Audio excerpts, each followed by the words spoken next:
Okay, let's get a little bit more in this Alberta stuff that's going on. We talked a little bit about it last week. Danielle Smith is opening the door for a referendum on whether or not people in Alberta want to separate from Canada. Now, they lost the election. The Conservatives lost the election. So the people in Alberta are pissed off because they can't control that election. So now they want to separate. Remind us again why Alberta, the Premier, the rednecks in the province can't do that.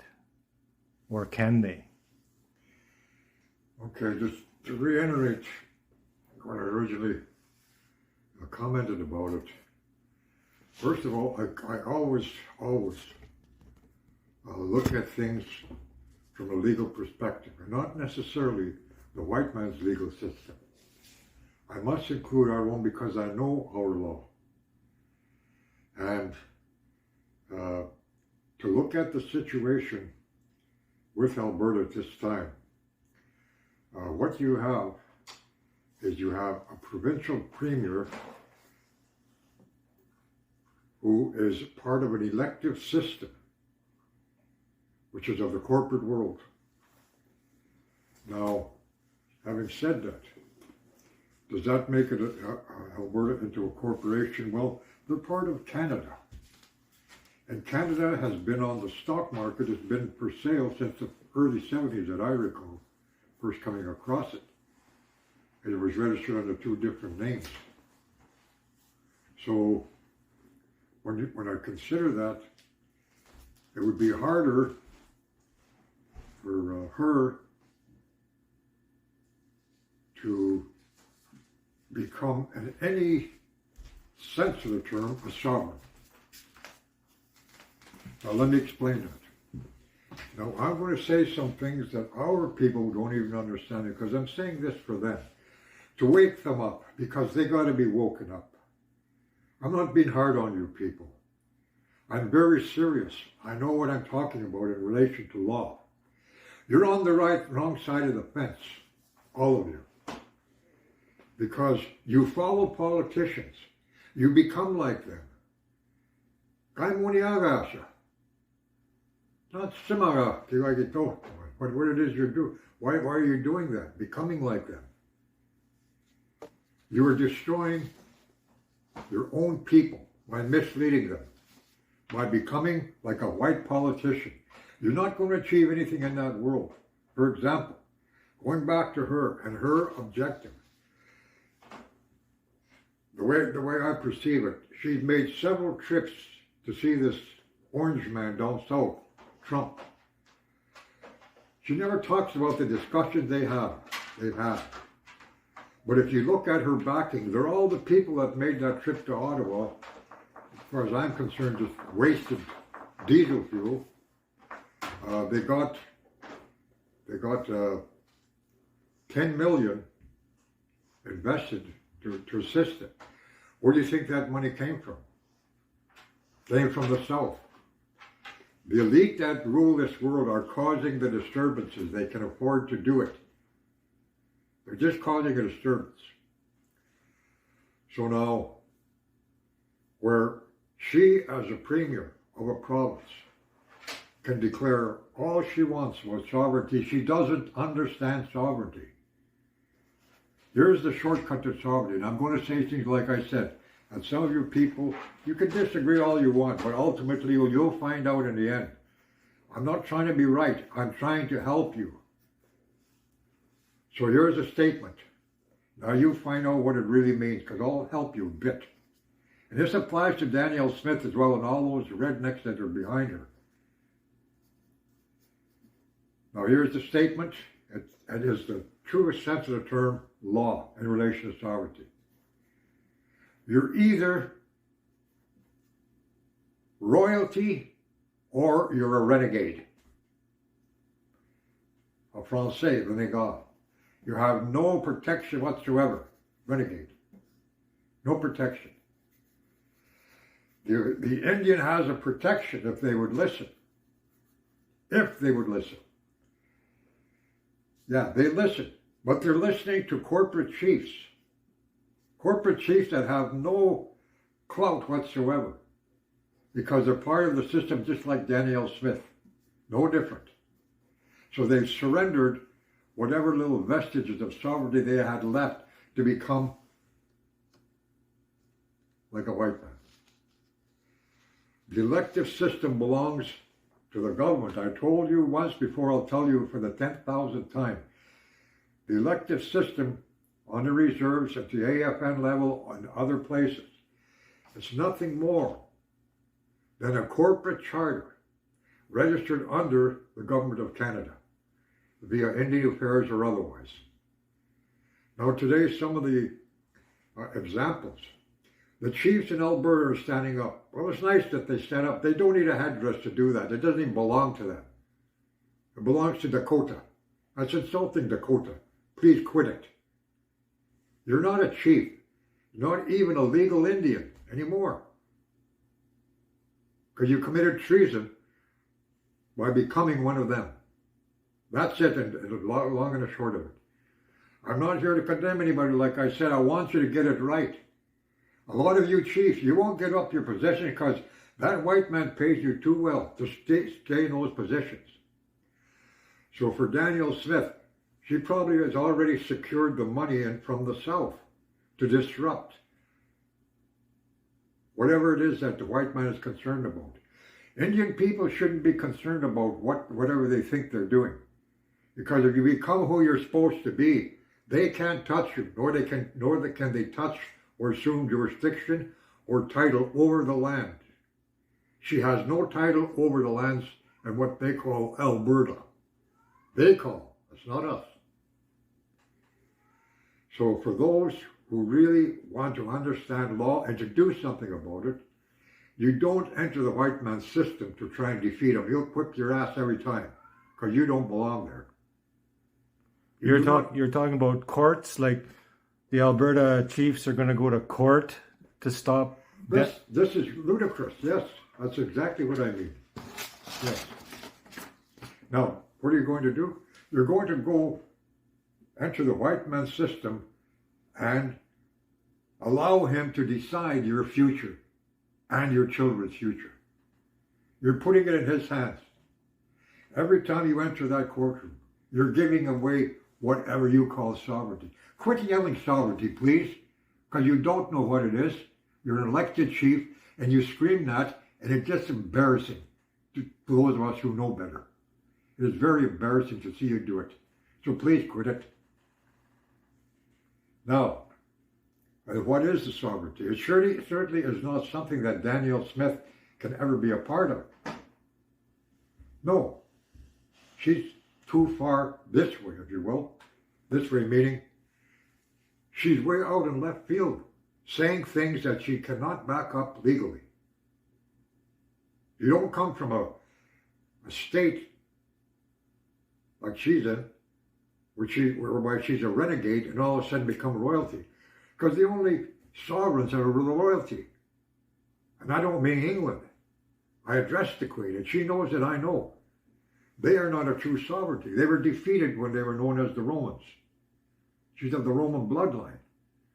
They were defeated. We were there at the signing of that treaty, July the 2nd, 408 AD, and it's still law today. But most people think, oh, just like the white man says, oh, that's an old law, just forget about it, it won't work in today's society. Well, that may be true if you believe the liar. So if you keep following Danielle Smith, you're believing in a liar. She's a total liar. She doesn't know anything whatsoever in relation to law. So the very idea of separating, I believe they raved a golden carrot in her face.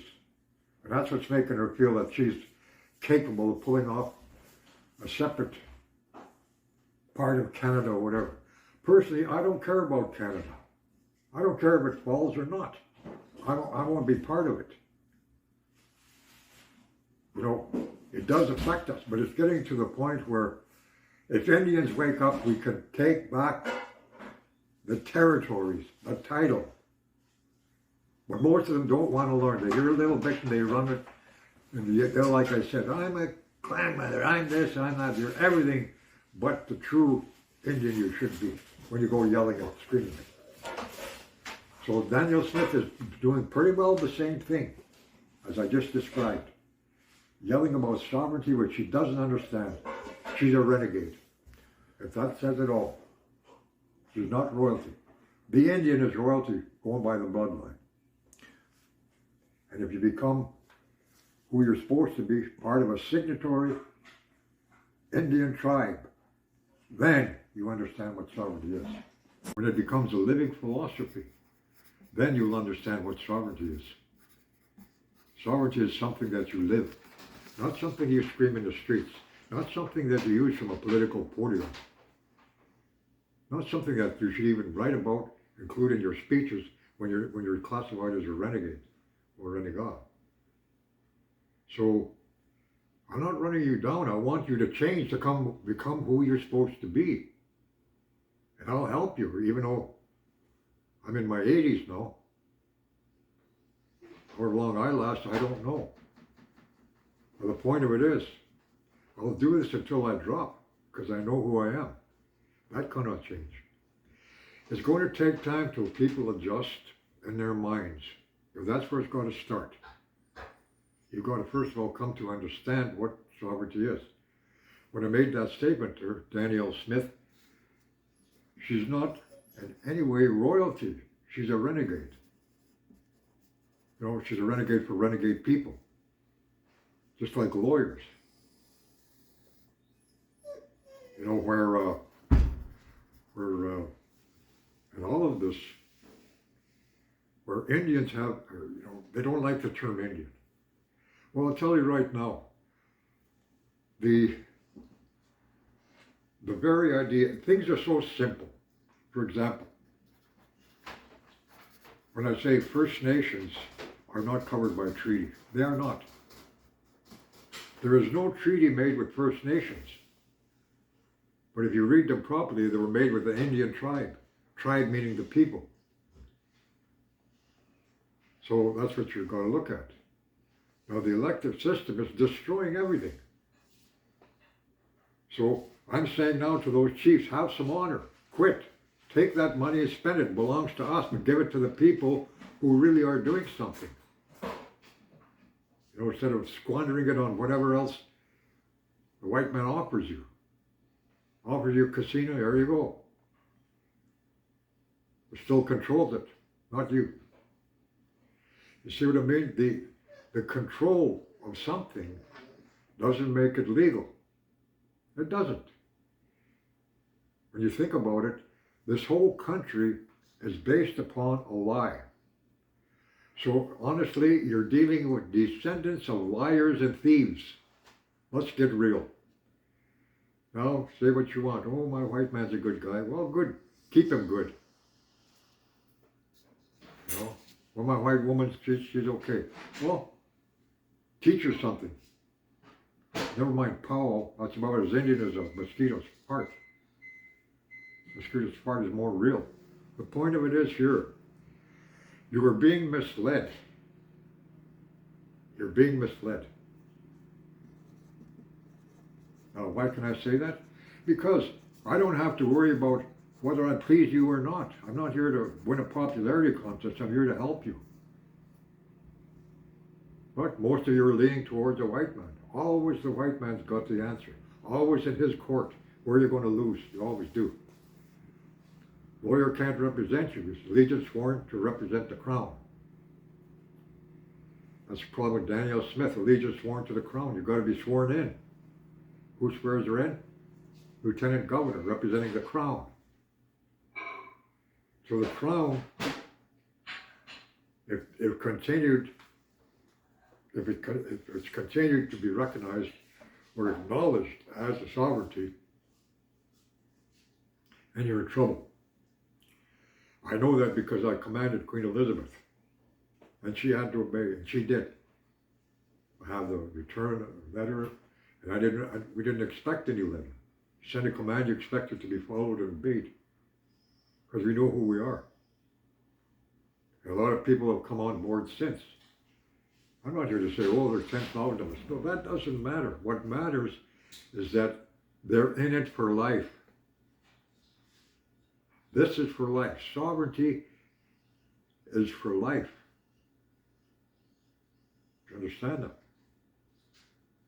So as far as there are these expressions, I know a lot of people mean well. And they say things like, oh, we're working on food sovereignty. You just cut it up. You just cut a piece of it off. Some say they call it other types of sovereignty. I'm sorry. There's only one sovereignty, and that is the living philosophy of it. There's no other way. So when I ask people, I don't ask them if they want to come on board. I want to see them do it for life. Not lie to me, because you'll end up lying to the one who put us here. And I don't want to see you do that, because your children are at stake. You know? Now, having said that, we'll perhaps should move on. Well, I just wondered, like the word sovereignty. Yeah. There is not a chiefs organization in the country that does not say that they're not like. So we are sovereign. We are the sovereign owners of this country. We are the sovereign nations of northern Manitoba. We are the sovereign this. We have all these treaties, and you're telling me that they're not sovereign. No, they're not. One time they could have been. Meaning, at one time, those who made that treaty, the Crown knew who was and who wasn't. Our reports went back to the Crown of England after these businessmen came out and made the deals. They're not sovereigns. They're businessmen for Canada. They're not sovereigns. But the message that gets out there, and it's perpetuated in the media, that here's these chiefs, here's Danielle Smith, they've got treaty rights, so they're going to go and have a rally at the legislature, and the media is going to report that here are these sovereign Indians with their big headdresses and their drums. They're not. But that's wrong. What? That's the wrong picture. How do you get that? How do you get the right picture out there? We're talking about it right now, where anybody who is a sovereign, you've got nothing to protest. You have things to live by. No protest. So that's exactly what I was alluding to begin with, where the continual, in actuality, waste of energy by voicing sovereignty that you do not understand. It's ludicrous.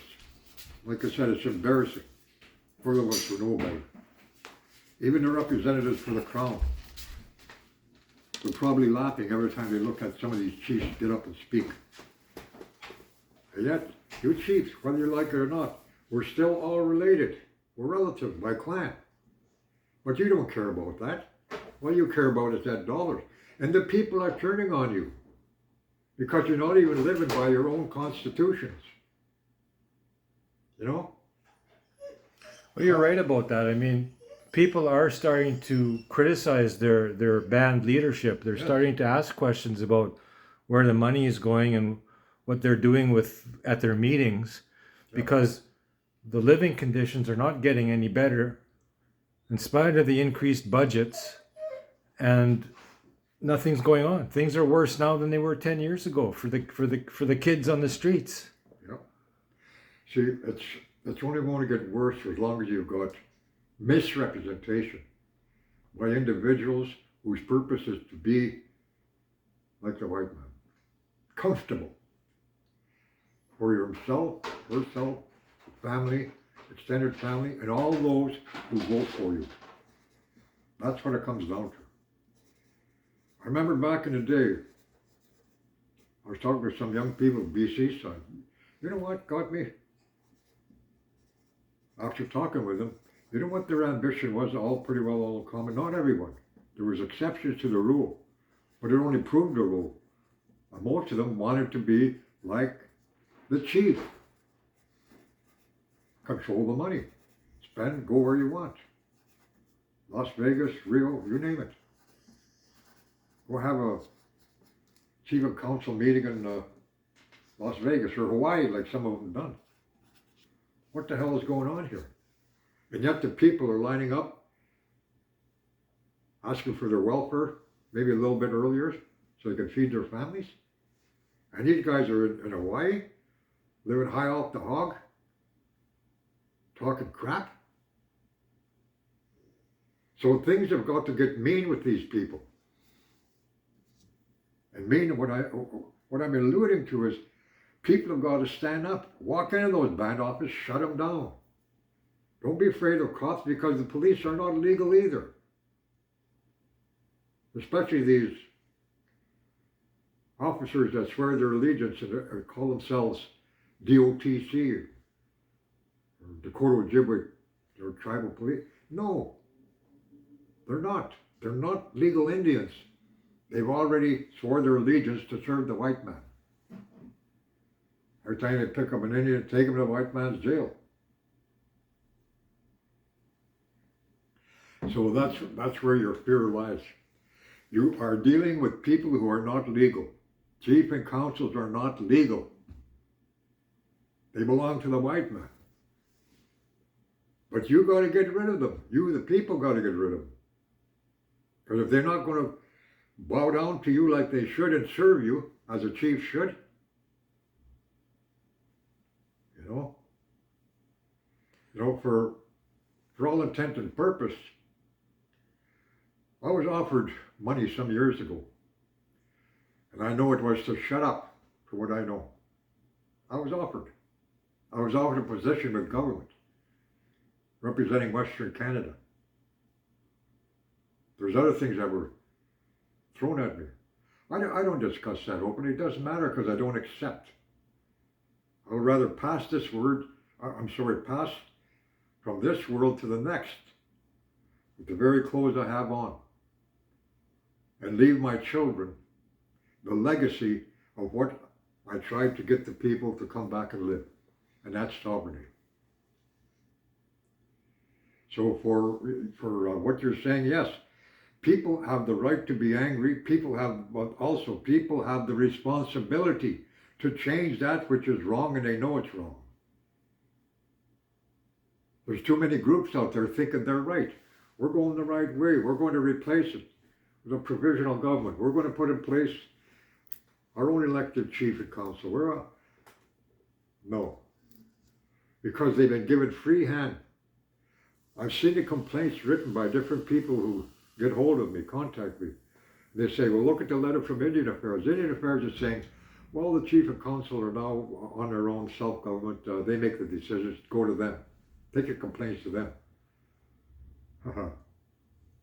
Wasn't that pre-planned? So what do you do? What do you do? You take it back. You take it over. But you got to forget about your little group and, oh, I didn't like that guy over there, or I don't like her. Get it together. Deal with your grievances after. But take back what belongs to you. That band office, for example, look at that chief. Well, so many of them. But one in particular comes to mind, Treaty 7. Doesn't he live on reserve? Has it for years. Promised he would never run again. Ran again.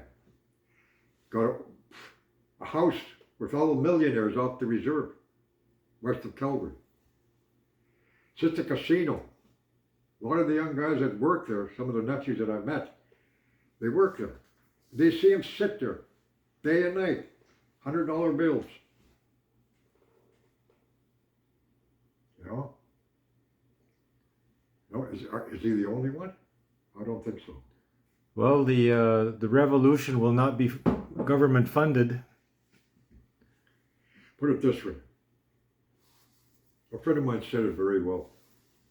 Mind you, a few of us had contributed to it in discussions we had. And here's what actually we came up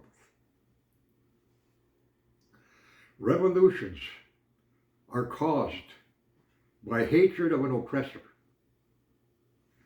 Liberation is done for the love of the people. So the liberation will come when you understand sovereignty. When you can stand up and take back what belongs to you. That's what's got to be done. They got to kick these chiefs out of there. That's it. Because these guys, some of them, they even run the gangs. That's why they have gangs on the reserve. They'll straighten people out. Well, you gangsters, you're not Indians either. Straighten out. What's the matter with you? Are you so desperate? Some of you gangbanging, killing your own people? Cut that shit out. Don't even think you're Indian. You're going to keep doing that. And stirring these chiefs. False chiefs. I don't even like the word chief. It should be Okimo or headman, appointed by women of the clans. The only individuals that hold territorial right are women. Right now there's a white woman that has ceasing jurisdiction over this whole area. Ceasing jurisdiction means territorial right. In other words, in order for them to steal our land or whatever, they have to become like us. So they have their own clans that run the United States and Canada, with a clan mother holding title, especially where there are many Indian reserves. All you got to do is get back your clanship, put your clans together. Chiefs that are elected, you've committed treason. You can never be a headman of a tribe. I'll tell you right now. The woman will decide what your future is. Now, having said that, so the white woman who has territorial rights, you'll never know who she is. You might pass her downtown Winnipeg. So it's not Danielle Smith. It is not Danielle Smith. No, because she's a renegade. What about women chiefs that get elected? No, they're renegades. They're elected. To me, they're not even women anymore. I'm serious. And most of them are pretending to be something they're not. Well, they're pretending to be chiefs, or they use the fact that the majority of the band members voted for them. Yeah, that's what I said. But they're not sovereign. They're not part of that sovereign system. No, they never will be for as long as they hold those positions. And it's up to the real clan mothers when they put it together to decide their future. That goes for men as well, because they've committed treason, whether it's knowingly or unknowingly. That's what I'm saying, old chief. Share the wealth with your people. Bring them back. Help them become sovereign people. Then you'll do something in your lifetime before you pass away. Then you may be worthy. Maybe the clan mothers will say, well, this guy done well. He can never be a chief, but he's welcome in council someday. They'll decide. Would it be possible? Would it be possible for a system like that, where the women are appointing the chiefs? Would it be possible that they like somebody like in that system? The person takes themselves out of that elective system, and they say, "Okay, I'm sorry, he still committed treason. Still, you can't. I'm sorry, there's no forgiveness in law. You live it or you don't. Again, royalty or renegade. So it's not to be harsh on them, because some of the chiefs I met, they're good people. Basically, they're good people. Some of them that I met. But they admitted to me, there's not much I can do. Because half the council I deal with, whether it's at the Treaty 3 or 5 level, you know, these district chiefs and councils, they're all in different spaces. They're all messed up, put it that way, because the white man knows how to play his game. He knows how to keep the lie going. He knows how to hold their interest. And if you continue as a chief, you're supporting him. You're supporting the destruction of our territories. What's ever left of them? Have a look around. I have. I travel this country. There's very little of the nature left. And even at that, they're attacking it. What have you chiefs done? Like a BC Indian chief there, what's his name? All he does is beak off, nothing else. Oh, we don't like what's happening to the environment in that area. Yet some of them sit on the boards of the destroyer. So I draw the line. Either you're Indian or you're not. Most people that I know of, they're Indian. They got that goodness in them. But it's been messed over. Just like it has for a lot of us when we were younger. Till we knew better. But when you come full circle, for me it's hard to go back. Once you come to know, some say the truth, once you come to know the law, and you see it work, how can you ever go back? Okay, well, let's hold that thought for the time being. Let's close off with this part of this discussion, the Huron-Robinson treaties. Let's assume that the people that made those treaties with the Crown were sovereign. They practiced their language, their culture, their way of prayer, their connection with the earth and the world of the Great Spirit. Now they went to court, the modern day people, the modern day chiefs, and they got a big settlement. Well, it's probably not even that big. Okay. But they went into the white man's court system, and they're going to go back and fight for more. Like, see what I mean? They're too spiritually detached from the earth. They are. They've been despiritualized. Because when money becomes the ultimate, then you don't care about the earth anymore. See, the Robinson-Huron treaties, you go back to 1850. What did that Solicitor General for Canada say? 1897. J.J. Curran, QC, Queen's Counsel. When you got that QC, you know what you're talking about. International Law Plus. You know what a tribe is. So Curran says, and some of you have seen that paper, I've been putting it out for, back in the late 60s, just to put it out for a few of us. I haven't seen it until I ran into Perry Bellegarde, the ex-chief of AFN. He gave me a copy. I was surprised he was hanging on to it. He had one. So I took it and copied it and passing it out again since. The point of it is, Curran says it straight out. We contend that these treaties are subject to international rather than municipal law. But he's saying they belong up here, not down here. This is where they are down here. Why? Because the Indian doesn't know who he is. And they know that. But they've committed a crime, and that's what I'm saying.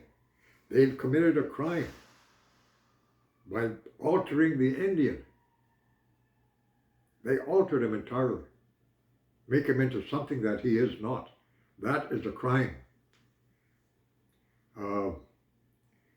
Now, where a lot of people today are saying, we've got to do something, and we've got to do it immediately. We've got to, the point of it is just do it. No more talk. We've been talking for years.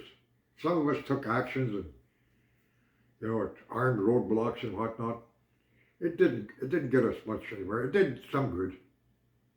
Didn't get us killed, put it that way. But when I was at, just one young man was killed. And the point of it is, we passed that stage. The law will speak for itself, but you've got to put yourself under the protection of that law. Otherwise, You go to the past and you look at what you're saying about the treaties. Were they sovereigns? Probably were, because they all had their language back in that day. They all still had a way of life. They had all of the above. So they're qualified. They were probably appointed by, and I know some of the chiefs, for example, Sitting Bull. He was appointed by the women of the clans. So he's a prime example. So are many of the other Dakota chiefs. They're all appointed. You don't hear about it because that's things that white man don't want known. The white government doesn't want people knowing who they are. See, when they CSIS tried to label me back in '95, label me #1 threat to Canadian security, it's because of what I know and what I've been telling people, what I've been teaching people. That's why they, put it this way, they had a hit on me, but it was removed by the Minister of the Crown. Told him to leave me alone. Because I already commanded the Queen, and she honored it. So I'll say that for Lizzie, her advisory, they know. I'll give you an example. Now, I brought this up before, and this hopefully will help everybody. So, a group from Alberta, so-called Alberta, they go over to England. They want to have an audience with the Crown, with the Queen. So, they enter a room. The room is full of other people from other bands. So the chief is called up, Simon, for his to present his story. So when the chief was called up, what did he say? I'm chief so-and-so of such and such a band, and a town named after a white man in Alberta. First of all, whatever sovereignty he had, if any, which he didn't because he's elected, gone. So they got together. This is the advisor for the Crown. These are international legal advisors and lawyers. So they whispered a bit. They turned to him. This is my cousin telling me. He was there. And it says, they just said, well, we don't have any business with you today, sir. Next. We call the next one. Not one of them got an audience with the Queen because they were all elected. You see what I mean? They didn't tell them that. Let's look at the so-called Dalmagu, the big BC challenge. And what did the judge say? Or the Supreme Court? Well, the Indian does have title. And everybody, yeah, we got a title. He didn't tell them who, he never will. Never will. Because he's got his own in place. It's like It's like checkmate. So we can checkmate them. All we got to do is bring ours back with force. Force meaning spiritual force. They have the guns. We have the power. They know it. They know we do. They thought they killed it. Well, I like to say this little hillbilly Indian did something about it. Best I could for the good of all. Commanding the Queen.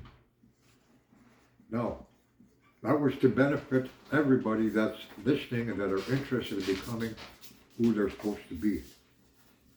And not continue and support the white man's lie and assumption of jurisdiction. So I address it also. For them to assume jurisdiction is a crime. I had one judge, after a while, we actually got along, 3 different cases. I said to him, I said, you understand that all law in Canada is an assumption? He said, yes. All right? Now, the reason it's not a crime is because they assume jurisdiction because the Indian doesn't know who he is anymore. That simple. I'm not saying that in a mean way towards Indian. We all went through it. Look what they did to us. My time in boarding school, before my time, before their time, it was before them. It's been going on for a long time. People hear the expression, oh, save the man, kill the Indian. They don't fully understand it. I mean, kill what he knows, kill who he is. He's a sovereign. So that's what their purpose is. And they'll never tell anybody anything about title. They'll get lawyers to go and talk with these chiefs. They'll pay them millions of dollars when their people are going hungry. And that son of a bitch, a lawyer, belongs to a multi-million-dollar firm. You know, when they go into the courtroom and lie, go and cut a deal they have no business, they as well are descendants of liars and thieves. And our own people wanting to become like them, to be advocates for their people, often I heard. Advocates, you're an advocate for the crown once you give your allegiance. What the hell are you trying to kid? Not this old man. Well, thank you for that. We'll continue the discussion in our next episode of Red Thunder. Great.